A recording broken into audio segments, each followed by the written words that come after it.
My name is Mukhtar Ahmed and I'm a PhD student at LUMS.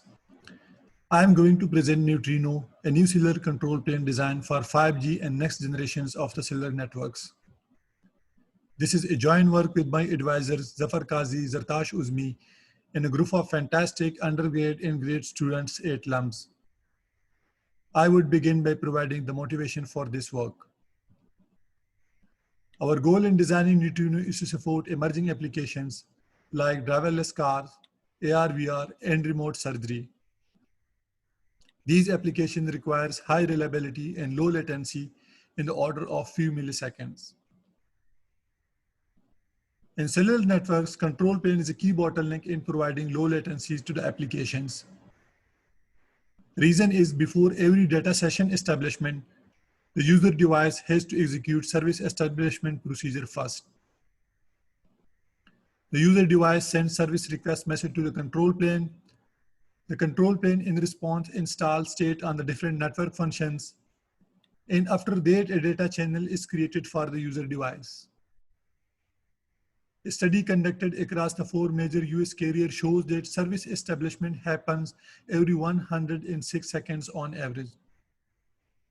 And it adds 168 milliseconds in latencies on average. Similarly, when a user moves from the range of one base station to another base station, handover procedure is triggered.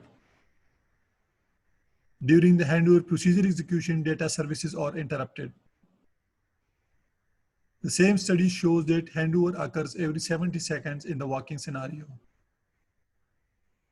And it contributes 24 milliseconds into the latencies on average. A wide area roaming occurs when a user moves from one region to another region which is served by a different control plane function. During the state migration, data services are interrupted. Wide area roaming is less frequent than handover procedure, but in terms of latencies, its impact is significant. It adds 900 milliseconds into the latencies on average. And if failure happened during wide area roaming, the average latencies is 3 seconds. Now the question is how control plane latencies can be reduced. Currently, the control planes are deployed in far-off data centers, which results into the control path inflation. One possible solution is to bring the control plane closer to the user. It will improve the control path inflation problem, but it brings some other challenges. For example, frequent control state migration will happen. And due to the distributed deployment, the chances of the control plane failure will also increase. Our design aims to address all the above as well as some other general challenges. The rest of the presentation is organized as follows. First, I will talk about 3 challenges in the designing of cellular control plane to provide low latency and reliable access. Then I will discuss how our design Neutrino addresses these challenges. I will present some of the evaluation results to show how Neutrino provides improvement in latency and failure recovery. And finally, I will conclude my discussion. The first challenge is the user state inconsistency due to the control plane failure. In this example scenario, I will illustrate how the user state inconsistency is possible in the cellular networks. We have 2 control plane functions, the primary and the backup. The primary actively serves the user while the backup is having a copy of the user state. When a user moves from tracking area 1 to tracking area 2, it sends tracking area update message to the primary, and the primary updates the user location to tracking area 2. Now at this stage, the backup replica is out of sync because it's having tracking area 1 as a user's location. If the primary CPF fails, the backup will become the new primary. And on downlink data request for the user, the new primary will send paging message to the tracking area 1. But user is in the tracking area 2, and the data session will not be successful. In summary, the inconsistent user state can cause long delays and even service disruption. And this is also possible in the 5G networks. The second challenge is frequent control plane handovers. When a user moves from one region to another region, which is served by a different control plane function, the user state migration is required, during which data services are interrupted. With an edge-based control plane deployment, this problem will become very significant. To quantify the impact of frequent control plane handovers on application performance, we did experiment with a self-driving car simulation app and found that even with a moderate load, the significant fraction of application deadlines can be missed. The third challenge is this control plane state updates are slow. And the reason is the slow messages serialization deserialization scheme ASN1 is used. ASN1 is used on the mobile device, the base station, and the control plane function.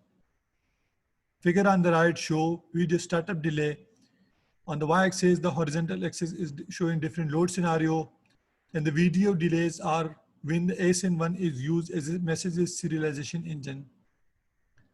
If we replace ASN1 with the faster serialization engine, figure shows that application performance can be significantly improved.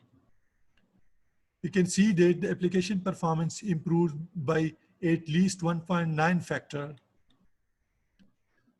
Now that we know some specific challenges in the cellular networks, I will talk about the design of Neutrino.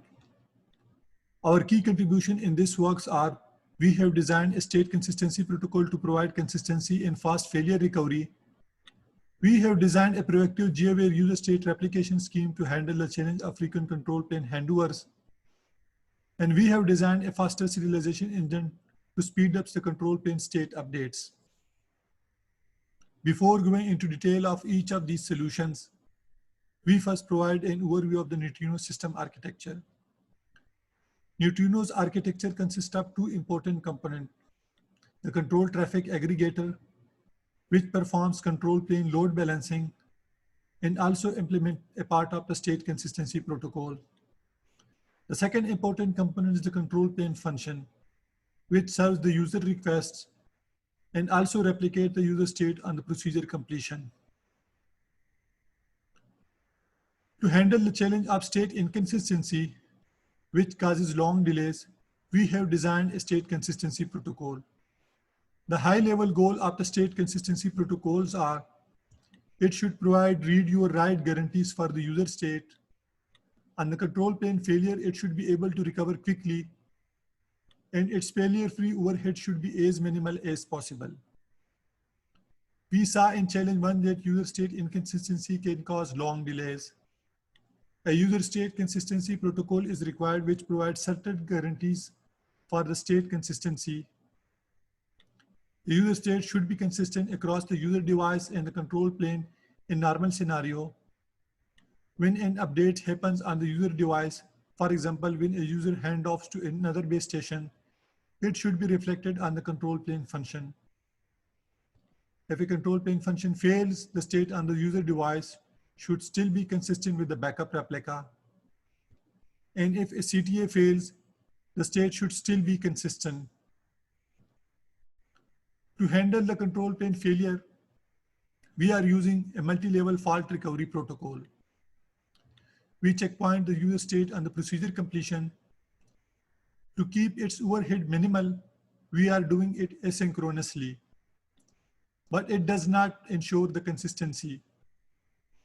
We log every control message in the volatile memory during a procedure execution. And if a control plane failure happens during a procedure, we replace those logs on the backup replica to make it up to date. Since we are not keeping messages logged for indefinite time, there is still a possibility that all the replicas are outdated. In the case of all the replicas are outdated or a CTA fails, we ask the user to reattach to create fresh user state on the new CPF. Our state consistency protocol is implemented through a set of procedures. Now I will talk about the message logging procedure. In this sample procedure, we have 4 control plane messages. The UE sends the control messages to the CTA. CTA associates a logical clock to message to order the packets, store a copy of it in the volatile memory, and send the message to the primary control plane function. The primary CPF updates user state with the receive message and send reply back to the user device. The same process is repeated for all the messages in a procedure. With reception of reply for last message by the user device, the procedure completes for the user at the primary control plane function. Now at this stage, you can see that backup replicas are out of sync. The next important procedure is the state synchronization procedure. When a procedure completes at the primary CPF, it replicates the user state on the backup replicas. The backup replicas acknowledge the reception of user state to the CTA. On the reception of acknowledgement from all the replicas, the CTA deletes the user log. Now you can see that the primary and the backup replicas are in sync now. We have designed procedure for out of sync replica identification and marking, as well as pruning the logs to ensure that memory is not filled up at the CTA. For more information about these procedures, please read our paper. The second challenge was frequent control handovers, which causes state migration on every region change, and as a result, application faces long delays. Our solution for this problem is to proactively replicate user state in a wide area to avoid online delays in the data path. To facilitate proactive G-aware state replication, we divide the deployment area into small regions. Level 1 region consists of one CTA, multiple base stations, and a pool of control plane functions.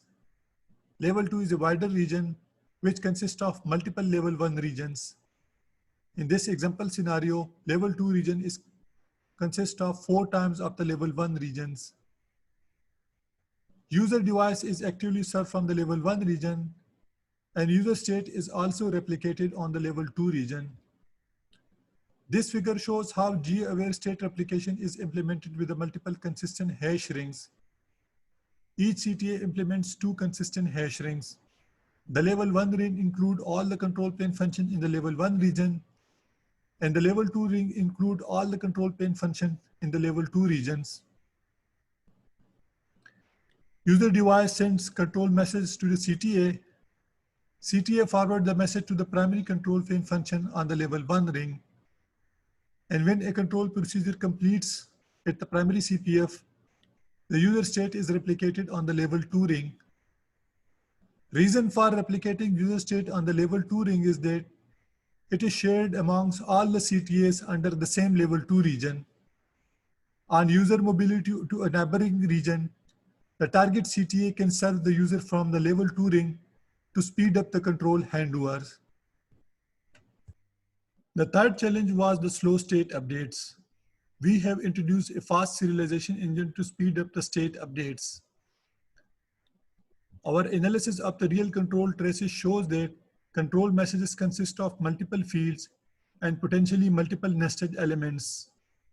The existing serialization scheme ASN1 is slow because it traverses all the previous bytes to access a field and also performs additional memory allocation during the decoding process. We evaluated different recent serialization schemes, and our evaluation shows that flat buffers perform the best in terms of encoding decoding time. Table shows requirement for a message serialization scheme. The number 1 requirement is that it should provide fast encoding decoding, and it should be able to express all the data types in the cellular messages.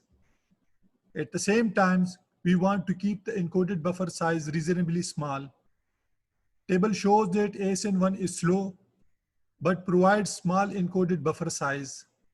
In contrast, flat buffers are fast, but encoded buffer size is large as compared to the ASN1.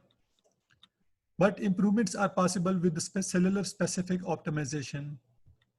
We introduce a new data type for the cellular specific optimizations, and with a single optimization, the encoded buffer size for flat buffers was reduced to 32 bytes from 56 bytes.